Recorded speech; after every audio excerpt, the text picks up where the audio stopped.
Today we're showing you a 2020 John Deere 5075E tractor. It's a four-wheel drive tractor, open operator station, has just over 300 hours on it. It does have the loader prep with the frames and the joystick. So if you do want to add a loader, your loader frames, your joystick, your valve, everything is here, ready to go. Very simple to add a loader to this tractor. It's got the front grill guard on it already. We do have new 520M loaders on order. It will be coming in hopefully in June sometime. For remote, telescopic arms, stabilizer bars, 540 and 540E PTO.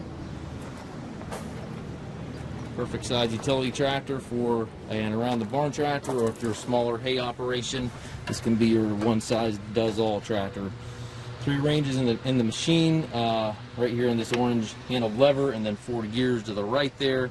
Gives you a total of 12 speeds, and then every gear you can go forward or reverse with this powered reverser up here on the dash. 540, 540E selector, and your 4-wheel drive lever also here to the left of the seat. To the right you have hand throttle, PTO engagement, hydraulic and 3-point controls, as well as your loader control if you do decide to add a loader. We do take trades. We also offer low rate financing for qualified customers. We also can arrange shipping anywhere here within the U.S. If you have any questions regarding this tractor or any of our other used machines, please contact us at massedtractor.com.